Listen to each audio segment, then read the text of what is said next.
शिव भक्ति में ना अपना कुटुंब, ना परिवार, ना घर, कुछ भी छोड़ने की जरूरत नहीं पड़ती है। शिव भक्ति में तो केवल अविश्वास को छोड़ दो और विश्वास को पकड़कर तुम अपने कर्म में लगे लगे भगवान का भजन करो, शिव की प्राप्ति हो जाती है। भगवान शंकर की अविरल भक्ति प्राप्त हो ही जाती है, शिव की अविरल भक्ति प्राप्त हो ही जाती है। भगवान शिव को प्राप्त किया जा सकता है। एक विश्वास, श्रद्धा, भरोसा, दृढ़ता, ये शंकर जी के करीब में लेकर जाते हैं, शिव के पास लेकर जाते हैं।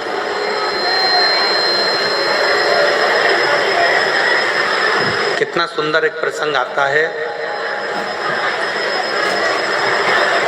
गणेश जी महाराज के दो पुत्र, भगवान गणेश जी महाराज के दो पुत्र, शुभ और लाभ। जम के बोलो, क्या नाम है? शुभ और लाभ। एक बार दोनों बैठे हुए थे और अपनी माँ रिद्धि सिद्धि के पास में विराजमान थे। अपनी माता रिद्धि सिद्धि के पास में वो बैठे हुए।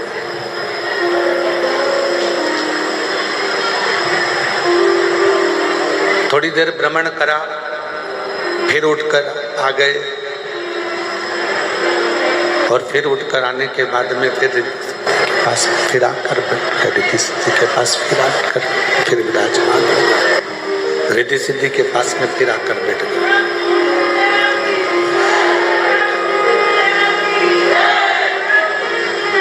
कुछ समय का शंभू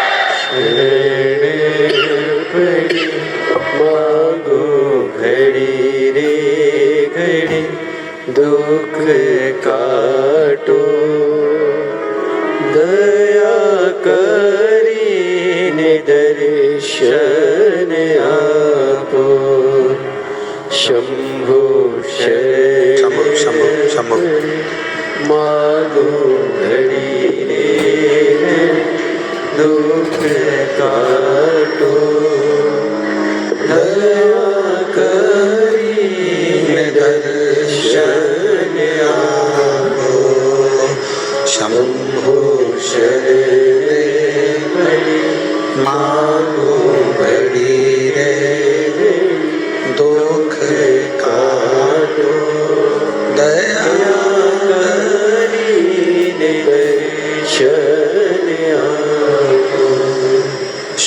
शुभ लाभ दोनों जन भ्रमण करते हैं और शुभ लाभ दोनों भ्रमण करने के बाद में फिर वापिस पुनः रिद्धि सिद्धि के पास में आकर बैठ जाते हैं।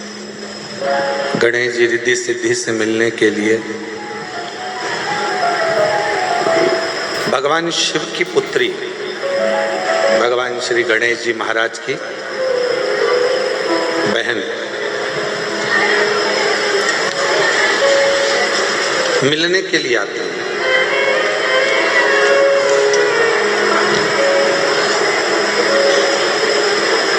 जया, विषहरा, श्यामली वारी, दो तली और देव।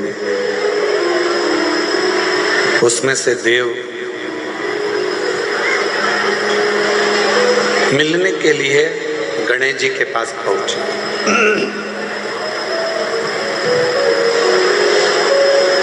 शुभ और लाभ को विचलित देखा उन्होंने, दोनों स्थिरता में बैठ नहीं रहे।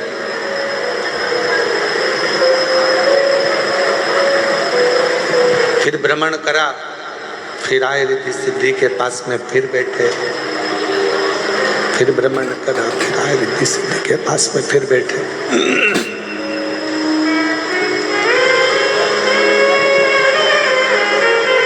बार बार भ्रमण करते हैं, बार बार भ्रमण कर कर फिर रिद्धि सिद्धि के पास में आकर बैठ जाते हैं। जब शिव कथा कर रही है, भगवान शंकर का चरित्र कर रहा है, शिव महापुराण भगवान शिव का चरित्र कर रहा है। शंभु शरण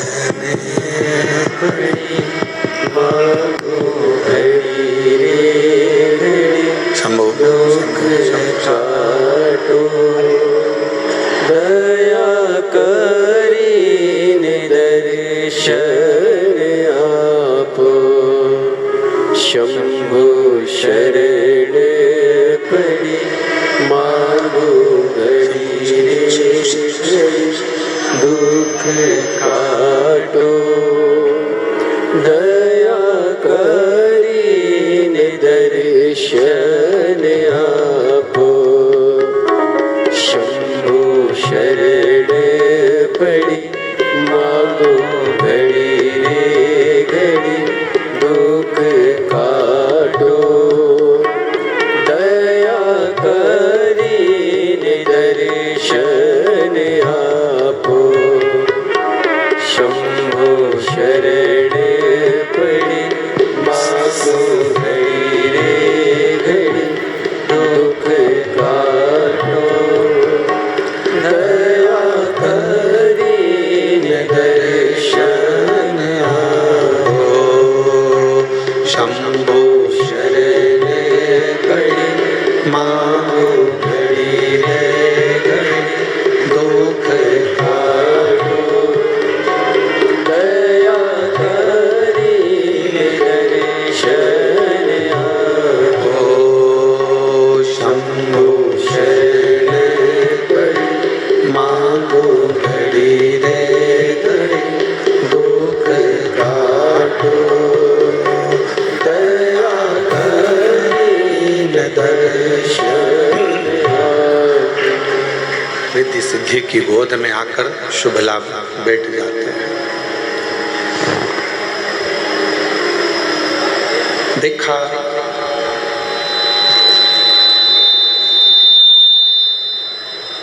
शिव जी की पुत्री देव ने, और वो देखकर बड़ी आश्चर्य हुई। देव ने देखा, बड़ी आश्चर्य हुई। घर की बेटी, घर की बुआ, घर की बेटी, घर की माँ, घर की नारी, घर की स्त्री जितना ससुराल से स्नेह रखती है, उतना ही स्नेह वो अपने मायके से भी रखती है।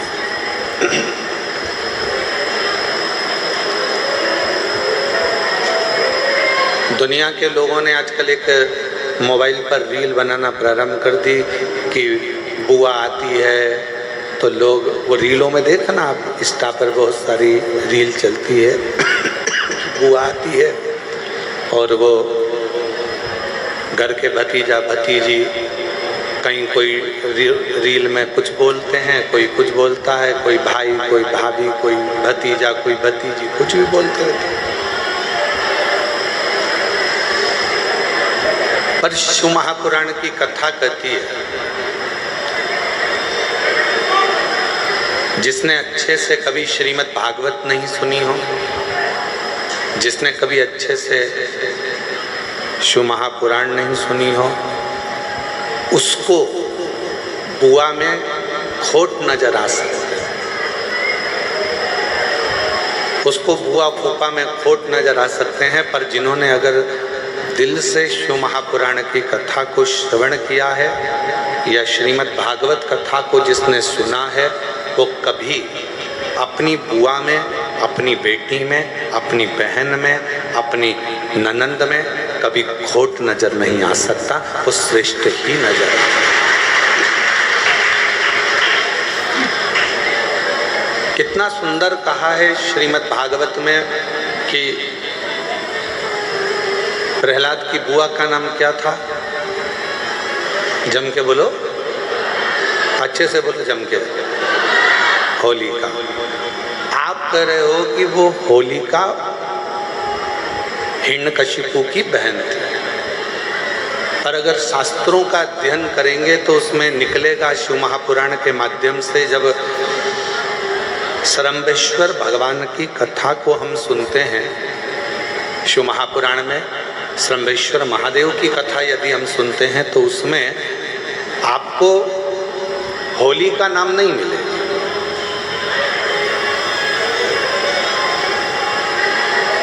आपको हिरण्यकशिपु की बहन का नाम मिलेगा डूंडा। क्या नाम मिलेगा आपको? डूंडा। इसलिए आज भी होली में लकड़ी नहीं, बड़े बड़े डूंड जलाए जाते हैं। बड़े बड़े लकड़, बड़े बड़े डूंडों को जलाया जाता है।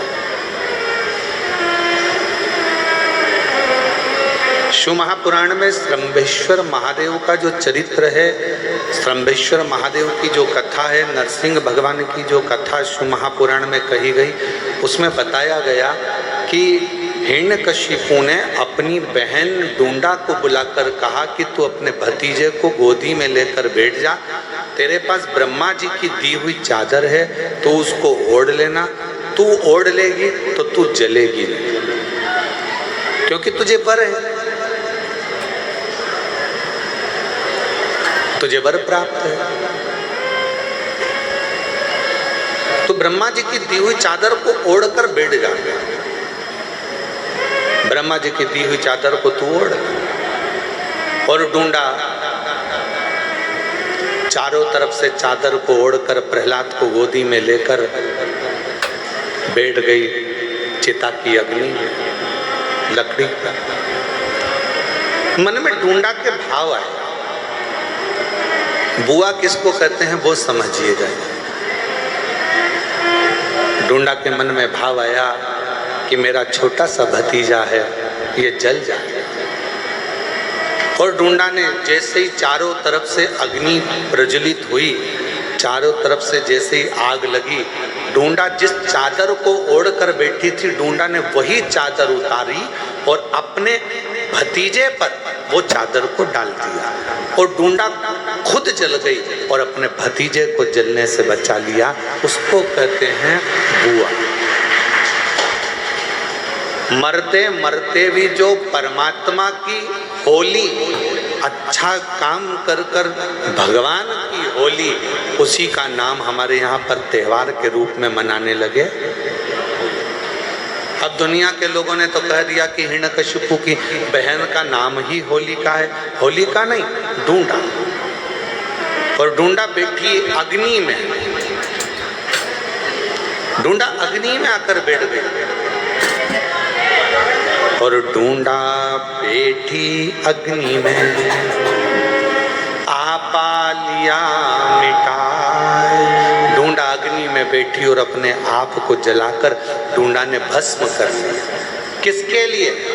चाहती तो डूंडा अपनी चादर को ओढ़कर स्वयं बैठ जाती, डूंडा अपनी चादर ओढ़कर बैठती और जलने से बच जाती, पर डूंडा ने अपनी चादर को उतारा और प्रहलाद पर डाल दिया। प्रहलाद जल गया, प्रहलाद बच गया, डूंडा जल गई। बुआ ने भतीजे को बचा लिया।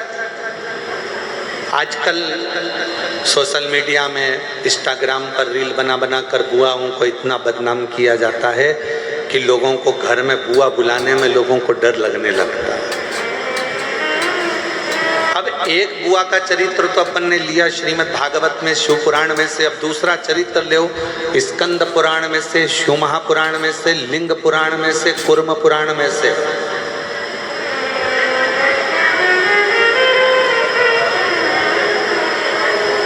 अब दूसरा चरित्र लीजिए। भगवान शंकर की 6 बेटियां जया, विषहरा, शामरीवारी, दौतली, देव।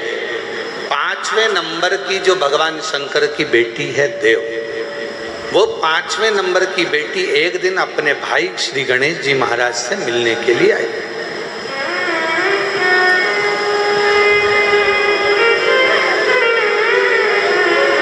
और जब अपने भाई से मिलने के लिए आई तो उन्होंने देखा कि दोनों शुभ और लाभ, ये दोनों विचलित हैं, दोनों स्थिर नहीं हो रहे हैं। दोनों जा रहे आ रहे, फिर आते फिर जाते, फिर आते फिर जाते, थोड़ी देर बैठते फिर चले जाते, दोनों में स्थिरता नहीं बनी।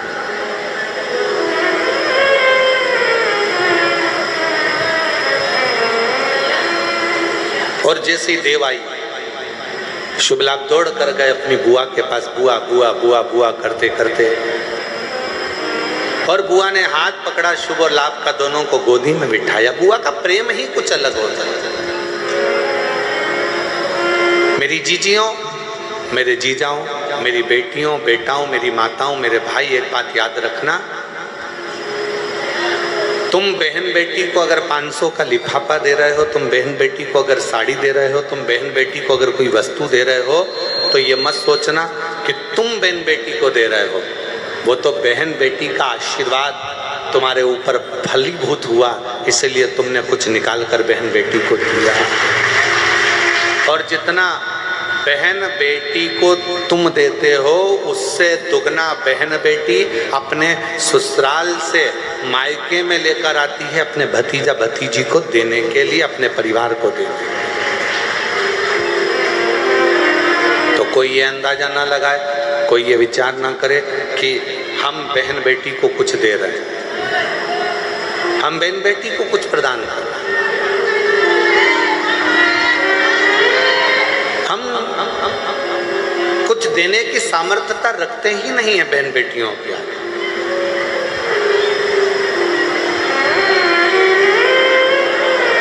शिव कथा कर रही है, भगवान शंकर का चरित्र कर रहा है। देव ने देखा, भतीजों को गोदी में बिठाया, शुभ और लाभ का चेहरा देव देख रही थी, और भतीजे बुआ बुआ कर कर मुंह सुखा रहे थे। तभी इतने में देव ने पूछ लिया, बुआ ने पूछ लिया, क्या बात है शुभ लाभ, तुम स्थिर नहीं हो, तुम एक जगह बैठ नहीं रहे हो, क्या हो गया, क्या बात है, तुमको कुछ चाहिए क्या, तुम्हारे हृदय में कोई दुख है क्या, तुम्हारे हृदय में कोई तकलीफ है क्या, तुम्हारे हृदय में कोई कष्ट है क्या, क्या हुआ क्या है, तुम बोलो। इतने में शुभ लाभ ने कहा, बुआ जैसे हमारे दादाजी को, भगवान देवाधिदेव महादेव जी को जगत में पूजा जाता है, जैसे मेरे पिताजी को श्री गणेश जी महाराज, जैसे मेरे पिताजी को श्री गणेश जी महाराज को सारे जगत में पूजा जाता है, जैसे मेरे ताऊ श्री को श्री कार्तिकेय महाराज जी को संपूर्ण जगत में पूजा जाता है, जैसे मेरी माँ रिद्धि सिद्धि को संपूर्ण जगत में पूजा जाता है, हे बुआ हम शुभ और लाभ भी संपूर्ण जगत में पूजित हो, संपूर्ण जगत में पूजे जाएं। ऐसा क्या क्रम किया जाए, ऐसा क्या करें, हम क्या करें। तब बुआ ने उसी समय पर, बुआ ने उसी क्षण उसी घड़ी अपने भतीजे शुभ और लाभ से कहा कि तुम्हें चिंता करने की जरूरत नहीं है, आज मैं तुम्हें एक मंत्र प्रदान करती हूँ, और उस मंत्र का जाप यदि तुम निरंतर करोगे तो निश्चित है कि तुम एक ना एक दिन शिव की अविरल भक्ति को प्राप्त करोगे दादाजी की, और तुम भी जगत में पूज्य हो जाओगे, ये निश्चित है। अब देखो, भगवान शंकर की कथा कर रही है कि एक बहन बेटी अपने भतीजे को भी संसार में पूजित करने का कार्य कर देती है।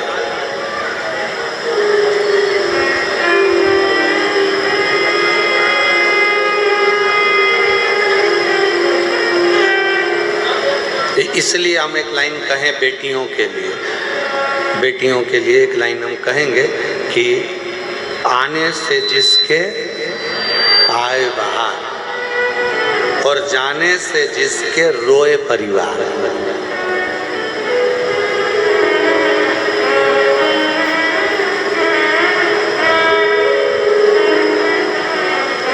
जिसके आने से पूरे घर में खुशियां छा जाए, जिसके आने से पूरे घर में आनंद छा जाए, समझ लेना वो कोई और दूसरी नहीं, घर की बहन बेटियां होती हैं, जिनके आने से शोभा बढ़ती है, जिनके आने से सुख बढ़ता है, जिनके आने से आनंद बढ़ता है, जिनके आने से हमें सुख की अनुभूति होती है, आनंद की अनुभूति होती है, जिसके आने से हमारे चारों तरफ सुख ही सुख समाहित हो जाता है, सुख ही सुख समाहित हो जाता है, वो घर की बहन बेटी है। भगवान शंकर की 5वें नंबर की पुत्री देव, जिसने शुभ और लाभ को एक मंत्र प्रदान करता है, शुभ और लाभ को एक मंत्र दिया, और वो मंत्र कोई दूसरा नहीं है। शुभ लाभ को जो मंत्र दिया वही पंचाक्षर मंत्र भगवान शंकर का नमः शिवाय, ओम नमः शिवाय। उस मंत्र को जब शुभ लाभ को प्रदान किया गया, जब मंत्र शुभ लाभ को दिया गया, प्रदान किया गया, उन शुभ लाभ ने वन में निवास कर कर माता रिद्धि सिद्धि को प्रणाम कर कर श्री गणेश जी महाराज को नमन कर कर उस मंत्र का अखंड जाप करना प्रारंभ किया। अखंड जाप। और शिवाय शिवाय शिवाय, ओम नमः शिवाय, शिवाय शिवाय शिवाय, ओम नमः शिवाय। मंत्र दिया, मंत्र षडाक्षर मंत्र प्रदान करा और वो मंत्र का जाप करना प्रारंभ किया। उस मंत्र का जाप करना प्रारंभ किया और जैसे ही शुभ लाभ ने मंत्र का स्मरण किया, और कितना सुंदर कहा है, अगर कोई भी मंत्र का आप जाप करें, पहले की माताएं बड़े स्मरण में रहे। हम आप लोगों को एक बात कहना चाहेंगे, बड़े सावधानी से सुनिएगा कि पहले की माताएं जब पीपल की परिक्रमा करती थी, तुलसी की परिक्रमा करती थी, बट वृक्ष की परिक्रमा करती थी, आंवले के वृक्ष की परिक्रमा करती थी, जब पूर्व की माताएं किसी भी देवी देवता की परिक्रमा करती थी, किसी देवता की परिक्रमा करती थी, या किसी वृक्ष की परिक्रमा करती थी, किसी मंदिर की परिक्रमा करती थी, या किसी तीर्थ की परिक्रमा करती थी, तो माताएं अपने हाथ को कभी खाली नहीं रखती। अब आस्था चैनल पर जितनी मेरी माताएं कथा सुन रही हैं, जितनी मेरी जीजियां कथा श्रवण कर रही हैं ऑनलाइन, शिव महापुराण की कथा, शिवपुत्री शिव कथा को जो सुन रही हैं, और यहाँ जो ऑफलाइन आप लोग श्रवण कर रहे हैं, तो आपके भी स्मरण में होगा। किसी किसी माताओं ने अगर देखा हो तो हमको लगता है कि आप में से किसी न किसी ने देखा होगा कि माताएं जब तुलसी की परिक्रमा करती थी तो हाथ में या तो चावल का दाना रख लेती थी, एक परिक्रमा करके आई डाल दिया, चिरौंजी का दाना रख लेती थी, परिक्रमा करके आई डाल दिया, मूंगफली का दाना रख लेती थी, परिक्रमा करके आई डाल दिया, या कोई मखाना रख लेती थी, बादाम रख लेती थी, किशमिश रख लेती थी, दाग चिरौंजी रख लेती थी, कोई पेड़ खजूर रख लेती थी, कोई फल रख लेती थी, और घूम के आएगी और डाल देगी। देखा है कि नहीं देखा तुम लोगों ने? जम के तो बोलो, देखा है ना? वो चरित्र पूर्व की जो माताएं, पूर्व की जो मेरी जीजियां जो करते आई हैं, उनको किसने बताया? कौन ने कहा कि अपने हाथ को कभी खाली रखकर परिक्रमा नहीं करी जाती? आज के जमाने में तो लोग परिक्रमा भी करते हैं, हाथ तो इनका खाली नहीं रहता, बस कोई दाना नहीं होता, हैंडसेट मोबाइल होता है। परिक्रमा करते करते भी लोग अगर अभी गई है बट सावित्री की पूजन अभी हुई है, बट सावित्री अमावस्या की। तुमने देखना पहले बट सावित्री पूजन का सोशल मीडिया पे कोई वीडियो फोटो नहीं आता था, पर आज के जमाने में तो माताएं अगर बट सावित्री का भी परिक्रमा कर रही हैं तो लगाते लगाते लगाते लगाते वो बट सावित्री की परिक्रमा हो रही है। अब वो बट सावित्री की परिक्रमा हो रही है तो सत्यवान और सावित्री भी सोच रहे हैं हमारे जमाने में तो ये नहीं था, हमारे जमाने में तो ये नहीं था। पर अब निवेदन है शिव पुराण के माध्यम से, भगवान मिठास डालो, मिठास, रूखापन बहुत ज़्यादा है माइक में। शिव पुराण के माध्यम से निवेदन करना चाहूँ, शिव महापुराण के माध्यम से कहना चाहूँ,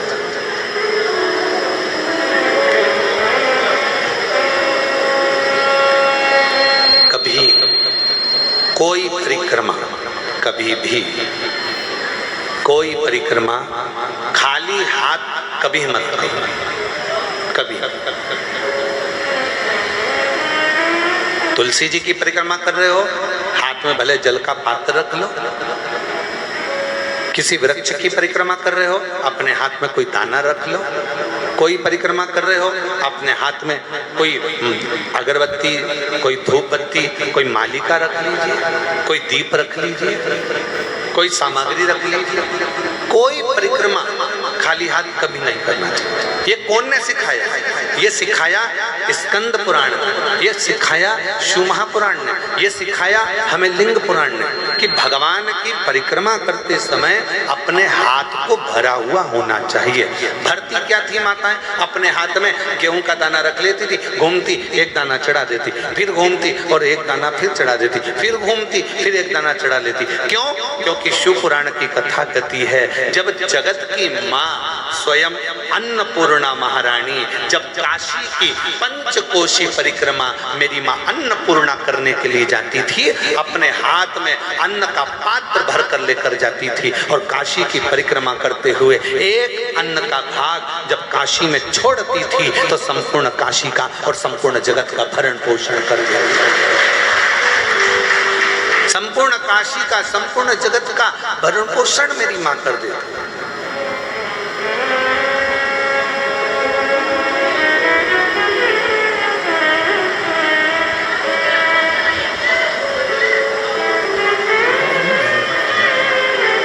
तुलसी की परिक्रमा भी रोज कर रहे हो ना?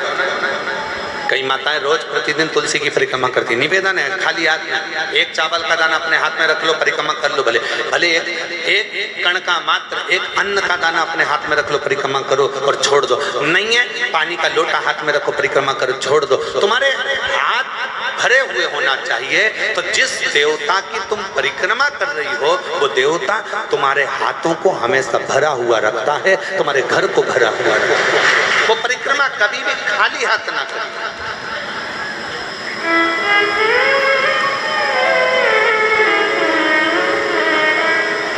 और यदि हाथ में कोई अन्न का दाना नहीं है, कोई सामग्री नहीं है, कोई पदार्थ तुम्हारे हाथ में नहीं है, तो हाथ में तुलसी या रुद्राक्ष की माला रख लो, गौमुखी रख लो और परिक्रमा करते समय वो हाथों से भर कर रख लो। कुछ भी हाथ से भरा होना चाहिए जो परमात्मा की शरणागति का, भगवान की शरणागति का सुख प्रदान करते हैं, जो भगवान की शरणागति का सुख, भगवान की शरणागति के सुख को प्रदान।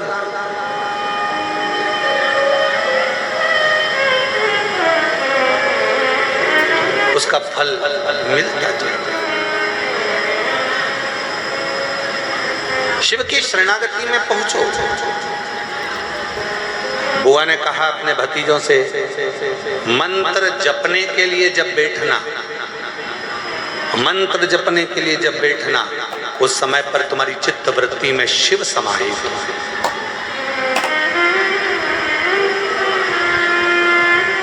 कोई अनुष्ठान कभी भी खाली पात्र के सामने नहीं होता। घर में पंडित जी सत्यनारायण की कथा करने आते हैं तो सबसे पहले सत्यनारायण की कथा में सबसे ज्यादा जरूरी क्या है? तो कहा एक भरा हुआ कलश जिस पे नारियल रखा है, आम के पत्ते रखे हैं। बृहस्पतिवार का उद्यापन कर रहे हो तो उसमें जरूरी क्या है? एक कलश जिसमें जल भरा है, नारियल रखा है। महामृत्युंजय का अनुष्ठान कर रहे हो, क्या चाहिए? सबसे ज्यादा जरूरी है कलश जिसमें जल भरा हो या अन्न भरा हो। कुछ भी गंगा जली खोल रहे हो, सबसे ज्यादा जरूरी है कलश जिसमें जल भरा हो, जिसमें अन्न भरा हो। अर्थात कभी भी कोई अनुष्ठान खाली पात्र के सामने नहीं होता। अनुष्ठान या अपना संकल्प, अपना व्रत, अपना नियम अगर पूर्ण करना है तो अपने सामने भरा हुआ पात्र होना चाहिए या अपना हाथ भरा हुआ होना चाहिए, तो वो संकल्प, वो नियम पूर्ण होता है, पूर्ण होता है।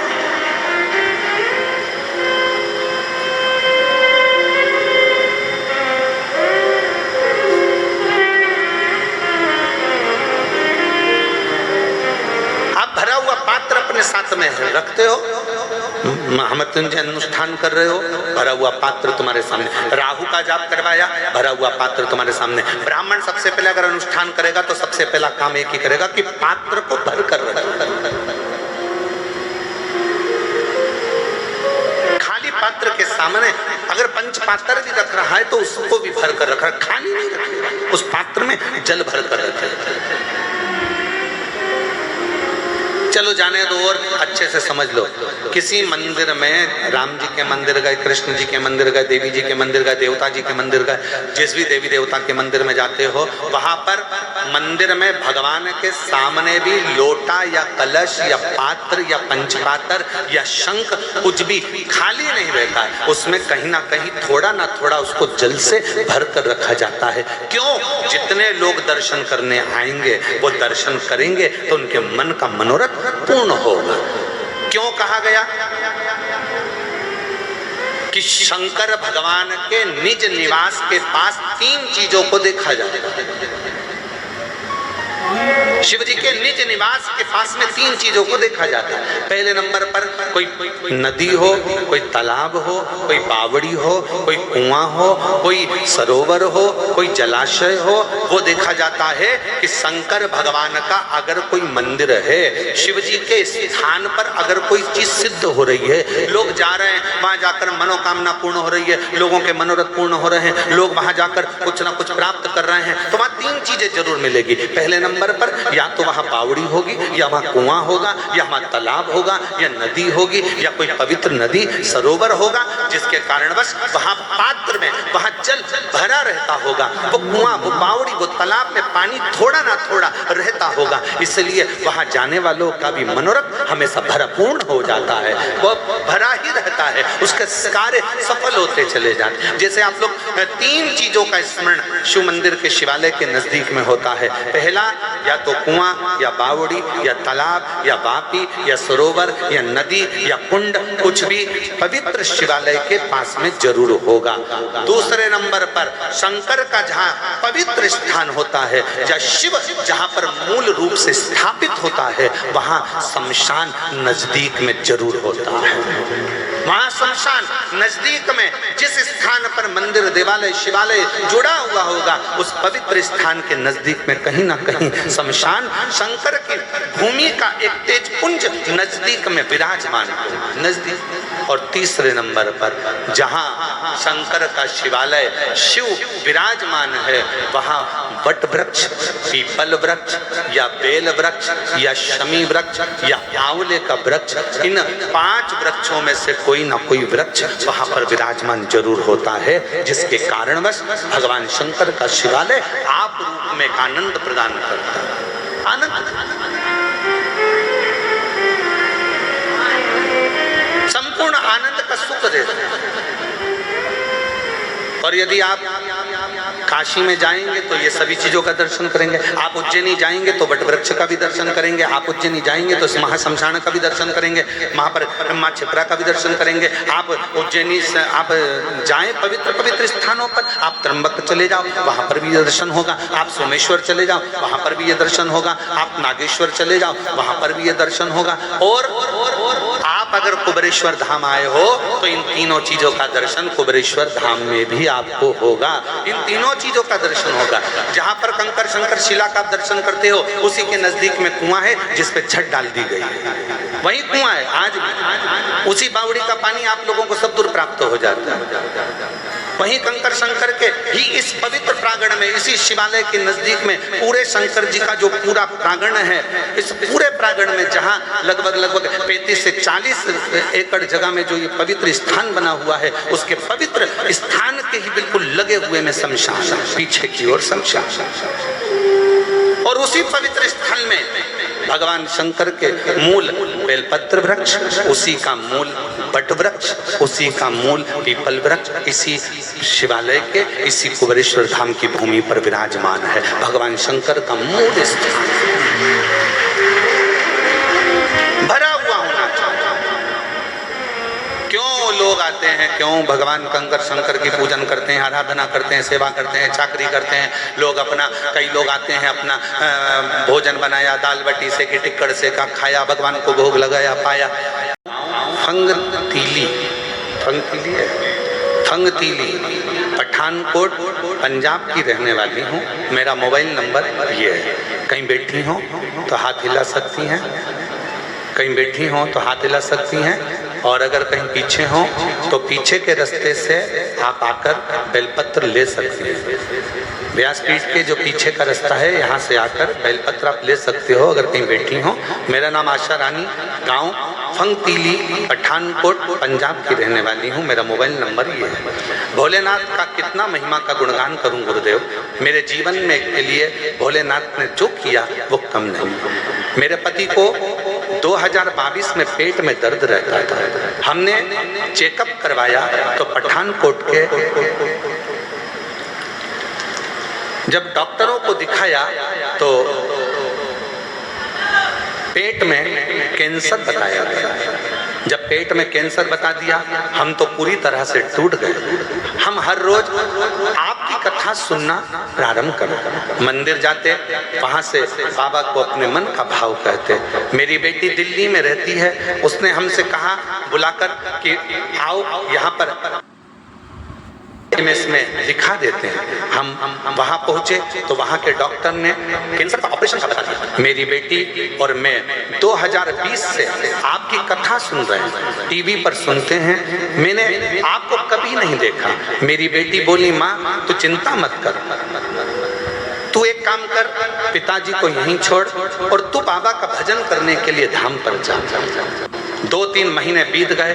बाबा से विनय करते रहे और निवेदन करते करते जल चढ़ाती, बेलपत्र लाकर अपने पति को देती। बाबा के कुबरेश्वर धाम का पूजन करा, निवेदन कर कंकर शंकर का आराधना कर कर चली गई। रुद्राक्ष का जल देना प्रारंभ करा और जल पिलाते। ऑपरेशन की तारीख आ गई, कैंसर का ऑपरेशन होना है जिसकी तारीख आई, और तारीख पर हम तैयार होकर ऑपरेशन के लिए वहां ऑपरेशन के लिए गए, एडमिट किया। तभी एक दिन पहले रिपोर्ट फिर आई, और रिपोर्ट आई तो बाबा ने क्या करुणा करी, आप स्वयं पत्र में पढ़ सकते हैं कि डॉक्टर ने कह दिया कि इनको कैंसर नहीं है। पत्र में पढ़ सकते हैं, डॉक्टर ने कह दिया इनको कैंसर नहीं है। मेरे भोले बाबा ने मेरी सुन ली और उनका धन्यवाद देने के लिए आज मैं यहाँ पर आई हूँ। बाबा, मेरी बेटी की यहाँ भी 6 साल से संतान नहीं थी। बाबा का मैं यहाँ पर बोल कर गई थी, एक अपने पति के लिए, एक अपनी बेटी के लिए, और बाबा ने 6 साल बाद मेरी बेटी की भी गोद भर दी। और उसके घर में दिसंबर 2023 में बेटे ने जन्म लिया है। मैं बाबा को प्रणाम करने के लिए आई कि खाली ना जाता कोई दर्द से तुम्हारे, खाली ना जाता कोई, मीठा करो मीठा, दर से तुम्हारे मैं भी खड़ी हूँ नदी मारे पसारे। अपने हृदय से लगा लो गिरा जा रहा हूँ, उठा लो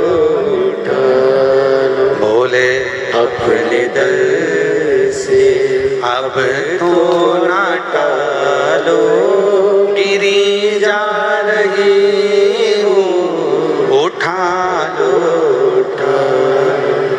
अब शिव को जहां भज रहे, आप शंकर का मंत्र जाप कर रहे हो, शंकर का नाम जाप कर रहे हो, आप शंकर का स्मरण कर रहे हो, आप शिव की स्तुति कर रहे हो। शिव प्रदान करने वाला, शिव देने वाला, शिव प्रदान करने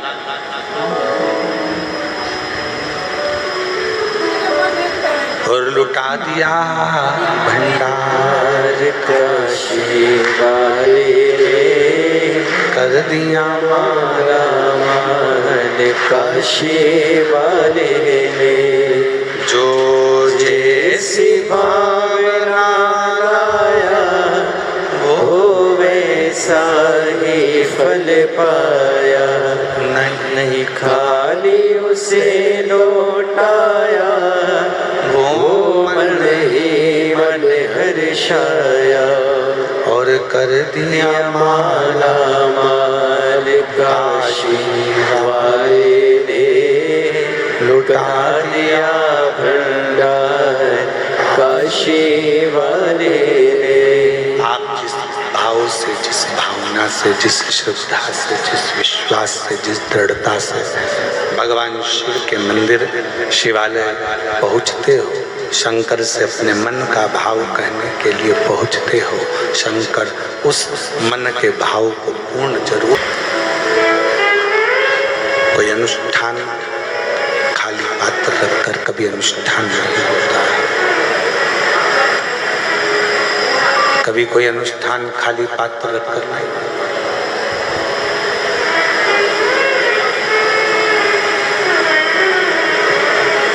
आज एक बात सीख कर जाओ,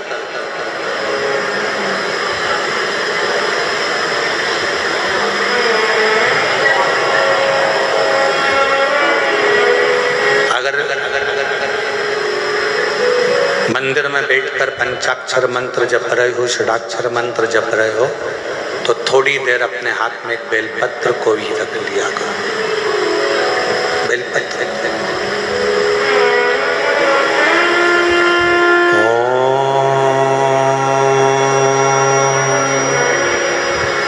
नमः शिवाय,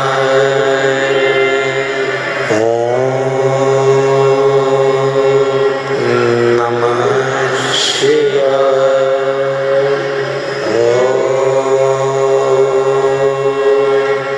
नमः शिवाय, नमः शिवाय। उस बेलपत्र को हाथ में रखकर दोनों हाथों से वंदन कर कर, खाली हाथ नहीं, दिल से प्रार्थना करते हुए, हृदय से विनय करते हुए, निवेदन करते हुए, दिल से प्रार्थना करते हुए, फिर उस बेलपत्र को अपने हृदय की कामना कर कर, विनय कर कर, निवेदन कर कर शिव जी को समर्पित करो, भगवान शंकर को चढ़ाओ। फिर भगवान शिव को वो बेलपत्र समर्पित करो, शंकर जी को वो बेलपत्र चढ़ाओ। कितना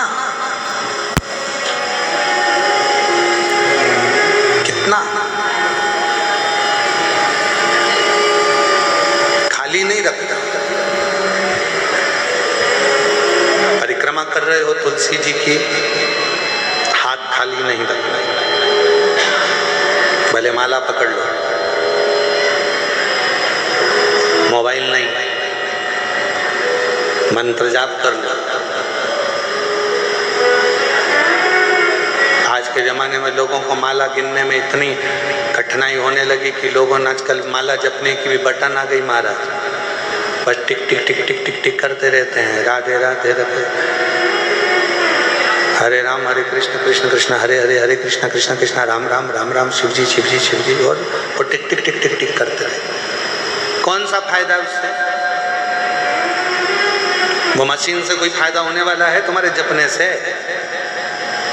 मन का जब खसकता है, मन का मतलब है ये मन जब एक मंत्र पढ़कर जब खसकता है, तो ये मन का जैसा खसकता है वैसे ही मन भगवान शंकर की ओर खसकता है। यह मन खसकता है, पर ना जाने कौन बुद्धिजीवी ने वो बटन बना दी और आज के जमाने में सबको बेवकूफ बनाने में लगा दिया और वो बटन दे दी, जपते रहो राम राम और बटन दबाते रहो। लोगों ने माला छोड़कर बटन दबाना चालू कर दी और दुनिया उसको बड़ी अच्छी मानने लगी। वीआईपी वीआईपी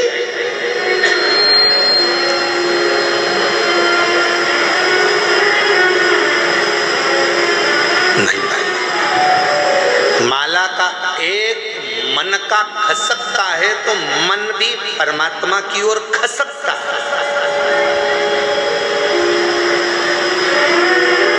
और जब सुमरू आता है, सुमेरु आता है और वहां से माला फिर मुड़ जाती है, टर्न हो जाती है उस समय पर ये मन भी भगवान की अविरल भक्ति की ओर, काम लोभ विषय वासना से दूर हटकर टर्न हो जाता है, मुड़ जाता है, वो मुड़ गया।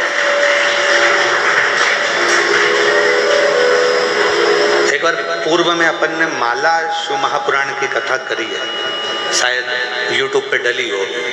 अगर हो सके जितने लोग आस्था चैनल पर कथा सुन रहे हैं, फेसबुक यूट्यूब पर कथा सुन रहे हैं, उनसे निवेदन एक बार माला शिव महापुराण की कथा को जरूर सुनना। यूट्यूब पे सर्च करना, फ्री टाइम मिले तो थोड़ा सुनना। उसमें माला की महत्वता बताई, तुलसी की माला, हल्दी की माला, कमलगट्टे की माला, पुष्प की माला, वैजंती की माला, रुद्राक्ष की माला, सारी मालाओं का वर्णन उसमें किया गया और किस तरह से माला जपना है और कैसे माला जपना है, उस तक का वर्णन माला शिव महापुराण की कथा में किया गया। पर ना जाने कौन की बुद्धि फिरी, उनने बटन लाके दे दी, दबाते रहो, टिक टिक करते रहो, दबाते रहो, राम राम राम राम राम राम राम, शिव शिव शिव शिव, कृष्ण कृष्ण, राधे राधे राधे। अब भगवान भी सोच रहे हैं सब कुछ मशीन से हो रहा है तो हमारी भी जरूरत क्या है। जब तुम्हारा दुख आए तो किसी मशीन को पकड़ कर लिया ना, वो तुम्हारा दुख काट देगा। फिर माला और मनके की जरूरत क्या पड़ गई? फिर क्यों इस माला की जरूरत, क्यों इस मनके की जरूरत? मनका जब खसकता है तो मन को खसका देता है।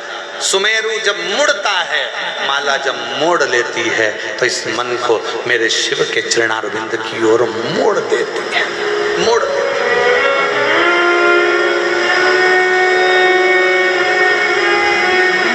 और अपनी माला और अपनी तिजोरी का माल ये कभी किसी को मत बताओ, कभी किसी को मत बताओ, ना माला बताओ ना तिजोरी का माल बताओ। पर लोग तिजोरी का माल तो नहीं बताते पर माला जरूर बता देते हैं। आजकल लोग माला दिन भर सबके सामने जपते रहेंगे, दिखता रहेगा, तिजोरी का माल भी ना दिखाया जाए और माला भी ना दिखाई जाए। यहाँ तक शिव पुराण की कथा कहती है कि मुख से अगर कोई मंत्र जप रहे हो तो चलती हुई जिह्वा भी नहीं दिखना चाहिए, घट से जपा जाना चाहिए। जिह्वा भी नहीं, चलती हुई जिह्वा भी ना दिखे, घट से जपो, उसको प्राप्ति का केंद्र बिंदु है।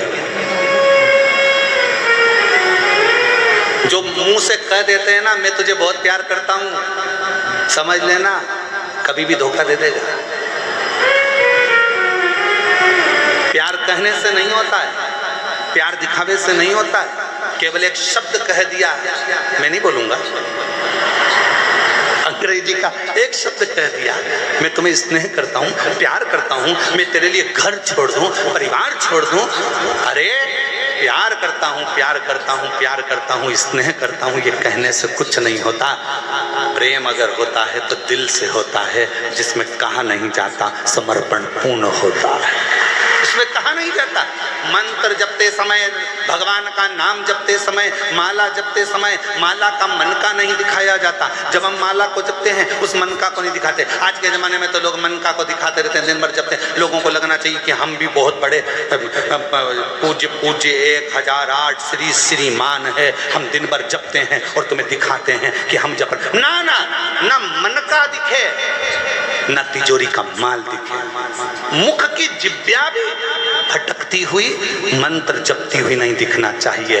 घट की जिह्वा से उस मंत्र को जपा जाए जो मंत्र किसी सद्गुरु ने दिया है, और उस मंत्र को जब घट से जपोगे ना तो वो घट में उतर जाएगा, और घट में उतर गया तो सारा ब्रह्मांड हिलेगा, शिव मिल जाएगा। प्रहलाद जी ने जपा था घट की जिह्वा से, ध्रुव जी ने जपा था घट की जिह्वा से, संत तुकाराम जी ने जपा था घट की जिह्वा से, मीराबाई ने जपा था घट की जिह्वा से, कर्माबाई ने जपा था घट की जिह्वा से, जयाबाई ने जपा था घट की जिह्वा से। भीतर की जिह्वा से जो अनुष्ठान किया जाए, कर्मा मीरा नानी ये सब ने जो घट की जिह्वा से जपा तो शिव मिल गया, राम मिल गए, नारायण मिल गए, कृष्ण मिल गए। हमने दिखावे से जपना प्रारंभ करा। हम जितना दिखावा करेंगे उतना लोगों को लगेगा कि बहुत बहुत पूजनीय है। इस दिखावे से भगवान कभी नहीं मिला महाराज, कभी नहीं।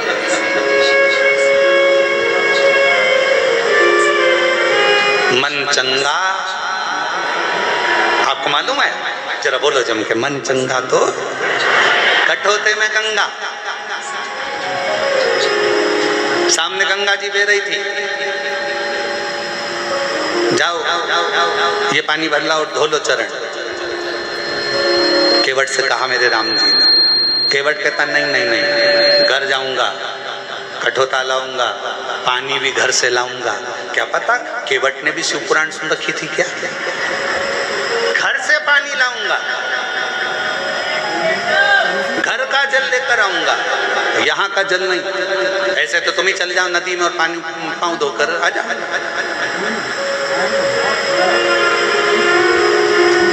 जाओ चंदन भैया, कुबेरेश्वर धाम पर कई लोग आते हैं ना, तो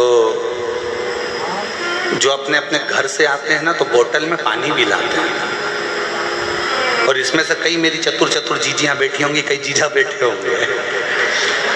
कौन कौन लेके आया था? ये देखो, ये हाथ उठे, इनको देखो जरा, हाथ उठाओ जरा, कौन कौन लेके आए थे अपने घर से पानी? ये देखो। और सब कहीं ना कहीं से आए होंगे, कोई उत्तर प्रदेश से आया होगा, कोई जरा दो चार बोलो, कहाँ से आए हो तुम लोग? ये देखो, कोई कहे भोपाल, कोई बिहार, कोई लखनऊ, कोई कानपुर। हाँ आ गई आवाज, आ गई, धर लो धर लो धर लो, बाकी तो ये कहीं ना कहीं से आए, बोतल में पानी ला। इनको मालूम है मन चंगा तो कठोते में गंगा। भले कुबेरेश्वर धाम पर ढेर जल होगा, पर हमारे घर का जल, वो कहते हैं ना, सुदामा जब जा रहे थे तो सुशीला ने तंदुल दिए थे पल्लू में बांध कर। तंदुल को भगवान ने पा लिया, पर भाभी की साड़ी का पल्लू भगवान देखते रह गए, इतना झरझर था वो भाभी का पल्लू। उसी तरह शास्त्र कहता है, जब हम अपने घर से जल लेकर शिवालय तक जाते हैं, शंकर को समर्पित करते हैं, तो शंकर तुम्हारे घर के जल की तरंगों से समझ जाता है कि तेरे घर में तकलीफ कितनी चल रही है, कितना दुख, कितना कष्ट है, कितना कितना दुख तेरी जिंदगी में चल रहा है, वो जल से समझ जाता है। क्यों? लोग कहते हैं महाराज जी एक लोटे जल से ऐसा क्या है?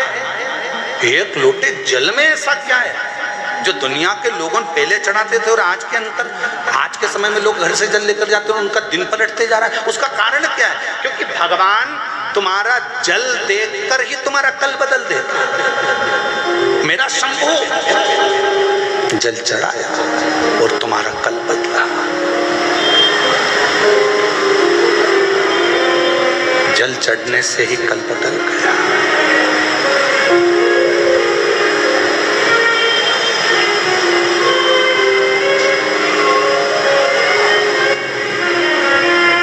और वो जल,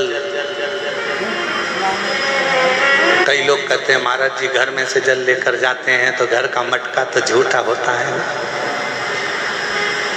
तो नदी का जल कौन सा अच्छा? वो भी तो झूठा है मछली का, वो भी तो झूठा है मछली का, वो भी तो झूठा है मगर का, वो भी तो झूठा है कछुए का, वो भी तो झूठा है जलचर का, वो भी तो झूठा है उसमें रहने वाले जीवों का।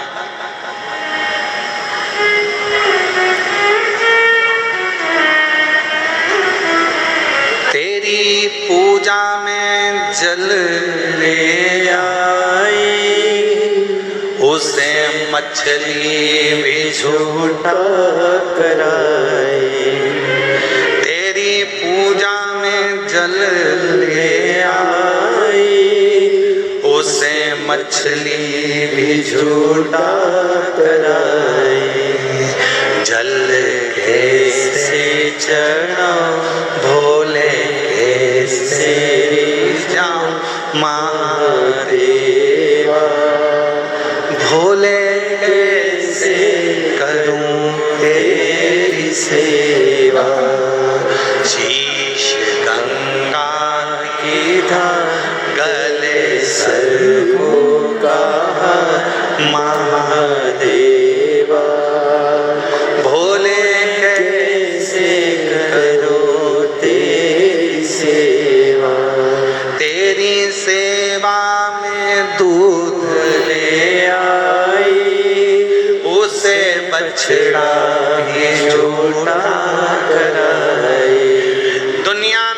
जितना भी गाय का दूध बाजार में बिकता है, जितना भी दूध बाजार में बेचने के लिए आता है, पहले दूध निकालने से पहले गाय के बछड़े को छोड़ा जाता है। बछड़ा जब तन को दूध का निकालने के लिए मुख लगाता है, तब बछड़े को हटाकर गाय का दूध निकाला जाता है। वो गाय का दूध भी तेरी सेवा में दूध ले आई, उसे बछड़ा भी झूठा कराए। तेरी सेवा में दूध ले आई, उसे बछड़ा भी झूठा कराए। ओ दूध कैसे चढ़ाऊं भोले कैसे जाऊं महादेवा, भोले कैसे करूं तेरी सेवा।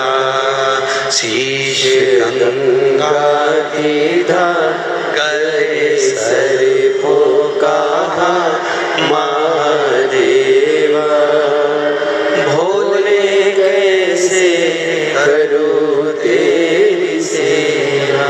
तेरी सेवा में फूल ले आई, उसे भवरा भी झूठा कराए। तेरी सेवा में फूल ले आई, उसे भवया भी झूठा कराए। फूल कैसे चढ़ाऊं भोले कैसे जाऊं महादेवा, भोले कैसे करूं तेरी सेवा। जल चढ़ाया झूठा था, दूध चढ़ाया बोलो जम के बोलो झूठा था, फूल चढ़ाया झूठा था। और कितना सुंदर चरित्र शास्त्रों में लिखा है, फूल धोकर चढ़ाया तो भगवान स्वीकार ही नहीं करते। अब जरा विचार तो करो जरा, अगर बगीचे में से फूल को तोड़ा गया और उसको धोकर भगवान को चढ़ाया तो भगवान कभी स्वीकार नहीं करते, ये शास्त्र कहता है। इसलिए फूल को धोया कभी नहीं जाता। जैसे डाली पे से फूल टूट के आया तुम भगवान को चढ़ाओ, पर फूल को घर में लाने के बाद तुम धोगे, पानी छीट कर साफ करोगे और फिर भगवान को चढ़ाओगे तो समझ लेना फूल भगवान स्वीकार नहीं कर, फालतू की बात। जैसा है वैसा देव, तुम्हारे जैसे नहीं। नहाए तो खूब साबुन से मल मल कर और मालूम पड़े मन रह गया बेकार, और सोचो कि भगवान कर ले स्वीकार, ये कभी नहीं हो सकता। फूल और मनुष्य एक जैसा होना चाहिए कि फूल जैसा दिया वैसा भगवान को दिया, इसमें स्नान नहीं कराना। उसी तरह मन भगवान ने जैसा दिया वैसा भगवान को प्रदान कर दो, वो उसका, इसमें दिखावा नहीं होना चाहिए, दिखावा नहीं।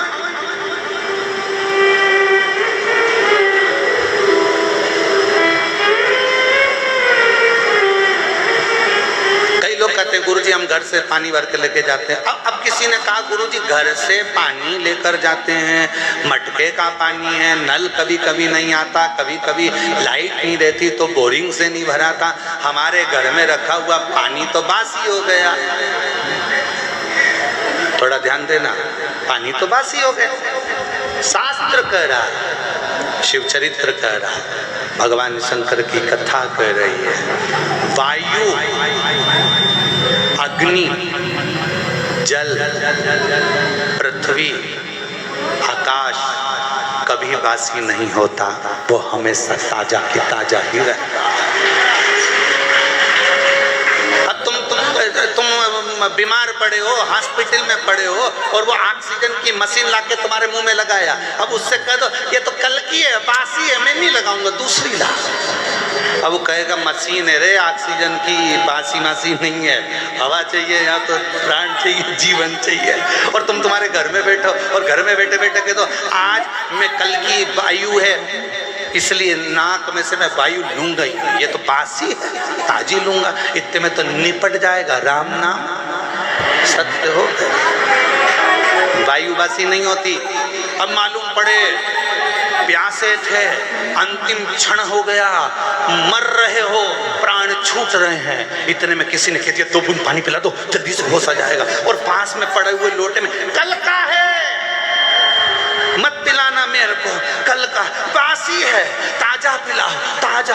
अब मालूम पड़े कुआं खोदने गए, पावड़ी पे गए, नल में गए और पानी लेके आए, इतने में निपट गए। और फिर हम सबसे कह रहे हमारे काका जी तो हमेशा ताजा यूज करते थे, ताजा, इसलिए बासी पानी भी नहीं पिए, निपट गए। ए भैया, ऐसी लंबी नाक मत लगाना ताजी और बासी की। मेरे शंकर भगवान नहीं कहते कि ये बासी है, अग्नि ताजी है, बासी है मत देखो। अग्नि, जल, वायु, पृथ्वी, आकाश, ये सब हमेशा ताजे की ताजे रहते हैं, भगवान को समर्पित हो सकते। पृथ्वी कभी बासी नहीं होती, अग्नि कभी बासी नहीं होती, जल कभी बासी नहीं होता, आकाश कभी बासी नहीं होता, वायु कभी बासी नहीं होती, वो ताजी ताजी। पर ना जाने कौन कौन से ऐसे नियम लागू कर देते हैं लोग बाग।